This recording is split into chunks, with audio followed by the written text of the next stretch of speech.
intelligence have changed the world.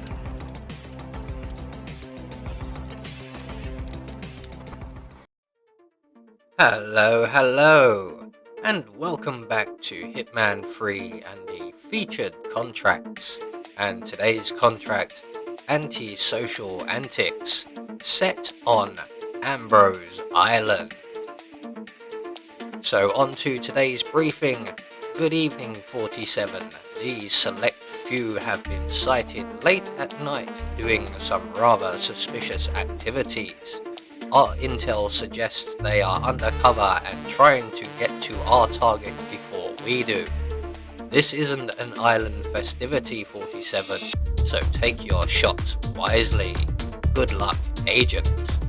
And today's contract has been supplied to us courtesy of That Observer and Oompa. So today we have 5 targets available to us.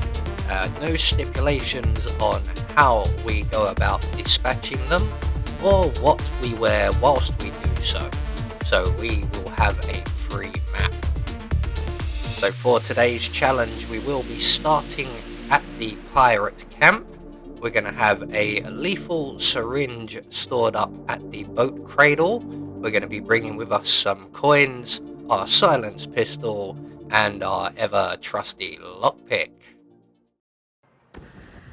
So, right from the start and off the bat, we're going to put down this rather dangerous welding equipment, and we are going to collect up the wrench from the bench here on our left, and then make our way up onto the workshop roof, where we will encounter our first target.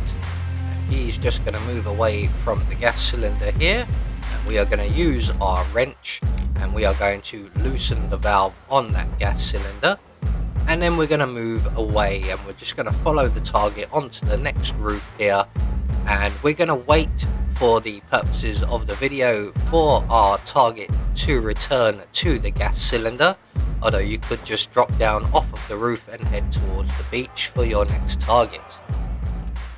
So he's back at the cylinder now, lighting up his cigarette. You know that smoking is bad for you. So, one target taken care of. We are now going to drop down off of the roof and make our way over to the Stilt Village beach area.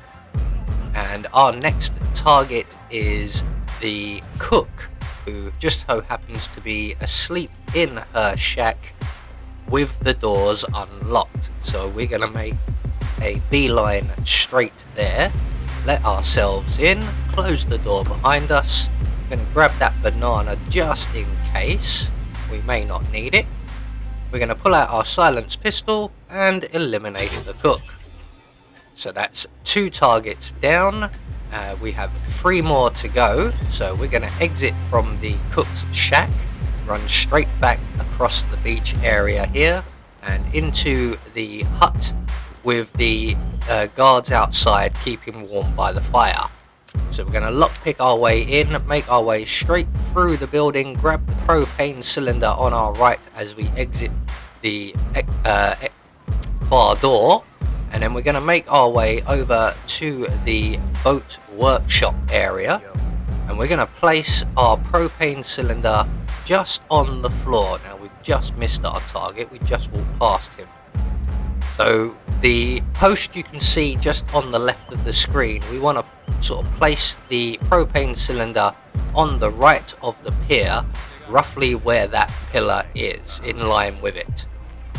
We're then going to make our way around the boathouse, crouch down behind all the cover here. There is our target, and you're wondering why we don't use the propane cylinders that he's actually stood next to there, but he will result in a couple of non-target kills if we use those cylinders. So when our target returns, all we have to do is to shoot the propane cylinder twice. That will eliminate our target. We're going to head to the boat cradle now and collect up our lethal syringe and our briefcase. We're going to remove the lethal syringe from the briefcase and run straight past our next target, Now this guy can be a little tricky, so we're going to make our way into the forests, and there should be a gentleman making his way along this path.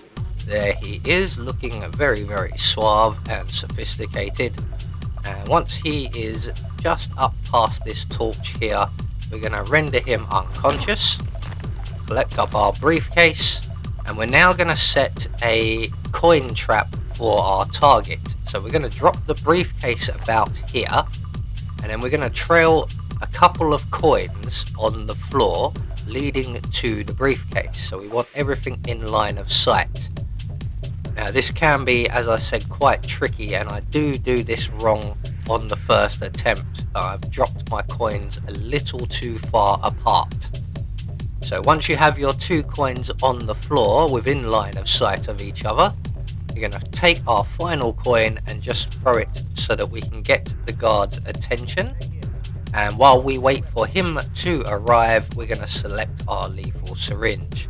Now, as I said, I've spaced my coins just a little bit too far apart, and the target is going to collect the first coin and go back to his usual routine.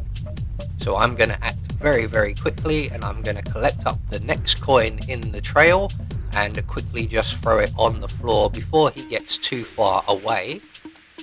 Now hopefully this time round, when he gets to the first coin, he will then spot the second coin, and if he does, he will then spot the briefcase. Now the reason we need to get him this far is that there are eyes on this area, and we need to get him right over by that torch you can see in the distance there, and then no one will spot us actually injecting him. His body will be found relatively quickly, but no one will actually see us commit the deed. So once the guard has spotted the briefcase and moved in to collect it, we can jab him with our needle. We're going to collect up our briefcase and a couple of the coins just in case we need them again. We don't need the assault rifle, so we'll get rid of that. And we're now going to make our way to the cove, not forgetting our briefcase. So we're just going to make our way out of the forest over towards Farrah's bar and then veer off to our left. And over here we will find the cove, and the house on the far left is where we need to be. So we're just going to make our way up the front porch stairs around to the back of the building where we encounter our final target. Now we do have to time this a little bit. As you can see, this gentleman here is about to go and feed the fish, and there is a lady in a chair just off to our right. So we're just going to wait for the gentleman to start feeding the fish, and then we're just going to drop our briefcase and walk away. And the lady in the chair will spot that briefcase. She will go and take that away to the nearest guard, and when she is out of the way, hopefully our timing is right, and the gentleman feeding the fish should also be leaving the area, which he is. So we're just going to wait for him to get level with this building before we pounce on our victim here. Be aware there are 2 patrolling guards on the beach. Make sure they're not around, as well as they can potentially see you throttle your victim. But once we have our victim safely subdued, we can just quickly throw her over the balcony and into the sea, and then make our way into the hut next door to retrieve the Cove boat key. So there we go, one more featured contract taken care of. This one was quite fun, apart from the one guy who we had to lure into the forest. He was quite tricky to get to, but we got there in the end, and we have confirmation of all of our kills, which then gains us our Silent Assassin rating. I have been Anubis, and I will see you all in the next video.